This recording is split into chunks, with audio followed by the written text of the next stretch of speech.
Simple ഡിപ്പി കിച്ചണിലേക്ക് സ്വാഗതം. ഇന്ന് നമുക്ക് എളുപ്പത്തിൽ ഒരു ഓലൻ ഉണ്ടാക്കാം. അതിനു വേണ്ടുന്ന സാധനങ്ങൾ: കുമ്പളങ്ങ മുറിച്ച് വെച്ചത് 1 കപ്പ്, ഇത് 1-ാം പാല്, ഇത് 2-ാം പാല്, 3 പച്ചമുളക് മുറിച്ചത്, കുറച്ച് വൻപയർ വെള്ളത്തിലിട്ട് കുതിർത്തത്, കറിവേപ്പില, ഉപ്പ് 1/2 സ്പൂൺ. ഇനി ഇതെങ്ങനെയാണ് ഉണ്ടാക്കുക എന്ന് നോക്കാം. കുക്കറിലേക്ക് 2-ാം പാൽ ഒഴിച്ച് കുമ്പളങ്ങ ഇട്ട്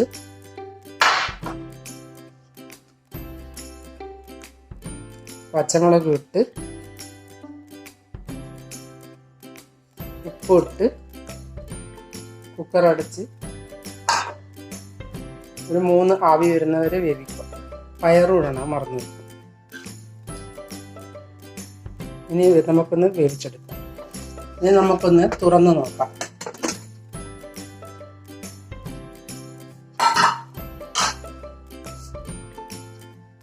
ഇനി ഇതിലേക്ക് 1-ാം പാൽ ഒഴിച്ചു കൊടുക്കാം.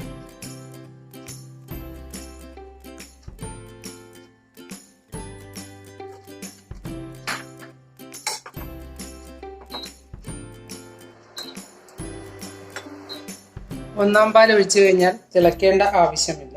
ഇനി നമുക്ക് അല്പം വെളിച്ചെണ്ണ ഒഴിച്ചു കൊടുക്കാം.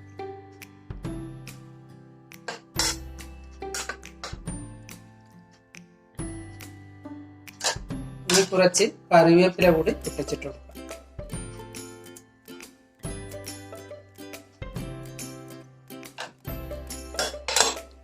റെഡിയായി.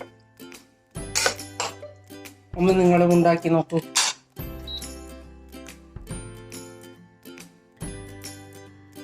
നിങ്ങൾ എൻ്റെ ചാനൽ സബ്സ്ക്രൈബ് ചെയ്തില്ലെങ്കിൽ സബ്സ്ക്രൈബ് ചെയ്യുക. ഞാൻ ഇടുന്ന പുതിയ വീഡിയോകൾ കാണാൻ ബെൽ ഐക്കൺ അമർത്തുക. എല്ലാവർക്കും എൻ്റെ വീഡിയോ ഇഷ്ടപ്പെട്ടെങ്കിൽ ലൈക്ക് ചെയ്യുക, കൂട്ടുകാരുമായി ഷെയർ ചെയ്യുക.